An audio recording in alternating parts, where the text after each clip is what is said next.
that Islam is a good way. Islam is a real good way of life. But Muslims are not good.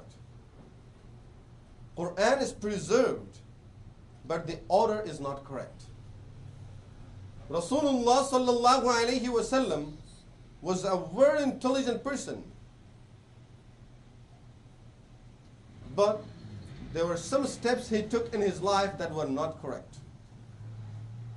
This is research. So in the name of research, they will start changing the facts. You can change the religions, you can change Quran, you can change the ahadith. And amazingly, they will go back to our ahadith to change these facts about Quran al-Kareem, as I just mentioned. And we have to admit, in order to impress us with their work, they did a lot of study on the Quran. And they did a lot of study of the hadith also. The first best index of ahadith that was written, it was written by some non-Muslims in 7 volumes. That it still stands as one of the very good index of ahadith. That if you would like to find a hadith in any of the 6 authentic books of ahadith, of course nowadays in the computer age, we will have much better softwares and ways of finding the ahadith than those books. But as far as the books are concerned, there are many more indexes of ahadith, but this was one of the best that was written at the time. A group of 7 or 8 of them from France who wrote that index of ahadith. Of course, the purpose was for them that whenever they are doing any research about Quran and they would like to find out the faults in the Quran and hadith, it's difficult for them to find a hadith. So let's write an index of hadith. And a person who doesn't even know the alphabets of the subject, when he would start writing an index for himself that I don't know nothing, and then therefore I have to make such an index that easily I can find any hadith in any of these books. So he'll try to make it as easy and as simple and as comprehensive as he can. When a person who's master in the subject, when he would write it, he would think that these things are not needed. There are certain things that are well known, so I don't have to write nothing about it, waste my time for this. And that was the reason they made it so comprehensive that they would choose each and every word from these books of ahadith, and they would try to find all the other words that are related to this word in the hadith and put all of them together. So they did some work about the hadith and indexes of ahadith. But of course, for the same purpose, finding faults in the Quran and the hadith of Rasulullah sallallahu alayhi wa sallam. So I was mentioning that these people came up with the new Quran, with the totally new type of Quran that in which they had changed all the orders of the ayahs, and they started guessing. We have to remember this point, that no one can find the ahadith about all the ayahs of the Quran. There are some ayahs of ahkam that we can find the orders of those ayahs from the ahadith, that this ayah was revealed before the other ayah. But most of the ayahs of the Quran nowadays we cannot even find out when, where, in what stage they were revealed.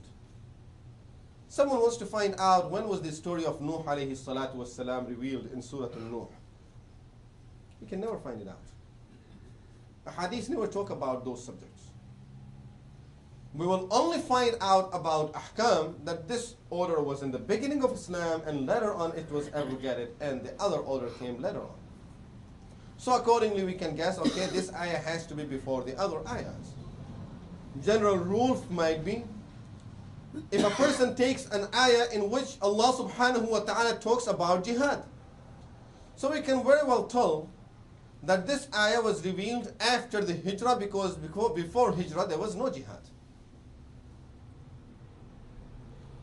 These type of rules will tell us approximate idea when the ayah was revealed. But to get exact order of revelation of all the ayahs of Al-Quran and change them from the order they are in now, there is no way we can find ahadith about them. It will be only guesses, and this is exactly what the research mean that they have been doing nowadays. This is what their research is about.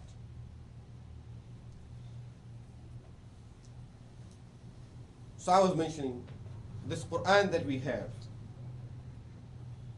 This is the order, and the order we have it in is the same order that Rasulullah sallallahu alayhi wasallam confirmed it with Jibreel alayhi salatu wasalam in the last years of his life.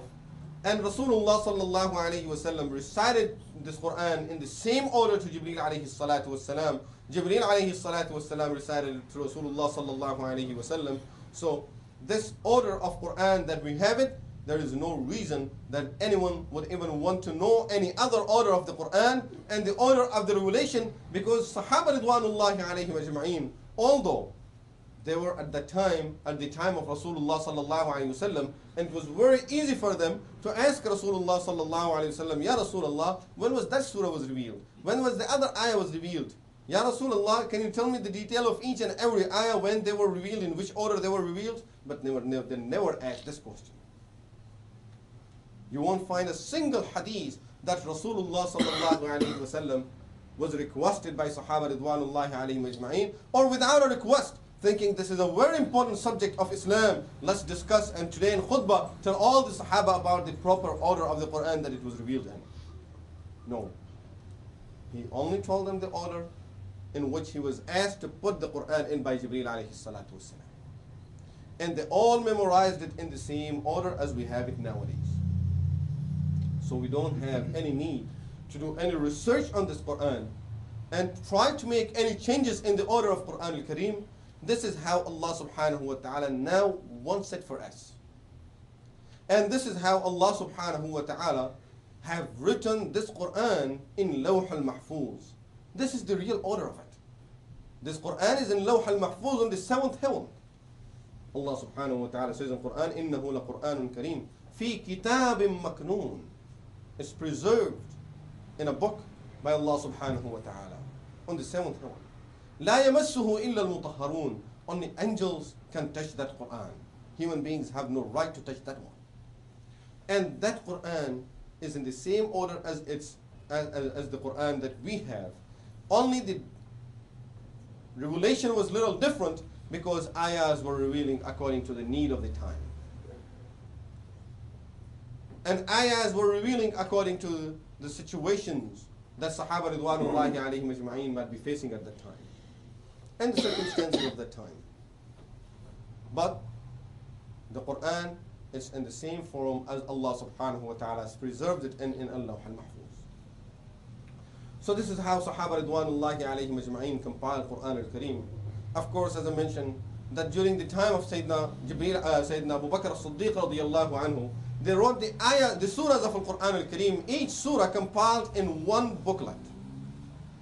Then during the time of Uthman Radiyallahu Anhu, they put all the ayahs of Al-Quran and all the surahs together, and they compiled it in the form of one book, the way we have it nowadays.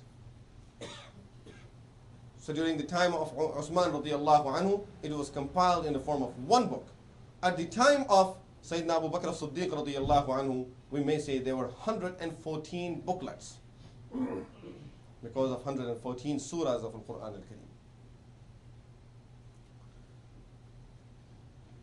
At the time, during the time of Uthman Radiyallahu Anhu, all the Sahaba Ridwanullahi alayhim ajma'in, they had a meeting and unanimously agreed that the way we have compiled the Quran now, and the writing that we have used, the text that we have used from now and in this ummah, from now on, no one is allowed to change even the form of the writing of Quran al-Kareem. It has to be preserved in the same way as it is written by those Sahaba Ridwanullahi alayhim ajma'in. And I gave you a simple example in one of the previous sessions, that if you take Bismillahir Rahmanir Rahim, normally Bismi has to be Ba and Alif, then Sin and Mim. Be Ismi. But in our Qur'ans we find it Bismi without the alif, ba, sin, mim. And we have to keep on writing it the same way as it was written by those Sahaba Ridwanullahi alayhim ajma'in. And this is the reason, a very important point that we have to remember, that this is the reason that all the scholars of the Ummah have agreed, and there is no difference of opinion about it, that is not allowed to write the Quran in any other language, which means we are allowed to translate the Quran, write the meanings of Quran, but we are not allowed to write the Quran into the Arabic language, as we may call it transliteration, that reading it, instead of writing Basin Mim, we write B-I-S-M, Bismi. This is not allowed. It is not allowed to write the Quran in that form. And a very simple way to understand this will be, if you write it in that form, and then ask someone who doesn't know the Quran to read it to you from that text. Read it to you in English. You'll find that it's nothing even close to what you think the Quran is about. And changing the Quran like that is not allowed. This is how the people changed their books in the previous ummahs, the previous nations. This is how their books were changed. Because there are so many letters in the Arabic language that have no pronunciation in any other language. You cannot pronounce Qaf in the English. You have to use either Q or K for it, which is nothing close to Qaf. There is no Ta in it. In Arabic language we have three letters which are very similar: Va, Dal, and Za. What letters do we have to replace these three letters? It will be the same letter that we will have to keep on repeating for all three of them. And Rasulullah sallallahu alayhi wasallam tells us in the Quran, in the Hadith, that this Quran has to be pronounced and recited exactly the same way as it was recited by Jibreel alayhi salatu wasalam when he recited it to Rasulullah sallallahu alayhi wasallam, and then Rasulullah sallallahu alayhi wasallam recited the same thing in the same way to Sahaba Ridwanullahi alayhim ajma'in, and then Rasulullah sallallahu alayhi wasallam also assigned some Sahaba Ridwanullahi alayhim ajma'in that if anyone would like to learn Quran should learn it from these Sahaba Ridwanullahi alayhim ajma'in, because they recited exactly the way I recited. So Quran has to be learned from those who have learned it from teachers. Just reading it from the books, most of the time we'll make mistakes. Even reading it just in the Arabic. And imagine if we would read it, it's in Roman text, and then we try to read the transliteration, and it will be totally something different than what the Quran that we have. So it's farq. Rasulullah scholars have said that مَنْ لَمْ يُجَوِّذِ الْقُرْآنَ فَهُوَ آثِمٌ. Whoever does not recite the Quran in the way it was revealed to Rasulullah sallallahu alayhi wasallam, that person is getting sin for not correcting his recitation. May Allah subhanahu wa ta'ala guide all of us to صراط المستقيم. أقول قولي هذا وأستغفر الله لي ولكم ولسائر المسلمين والمسلمات وآخر دعوانا الحمد لله.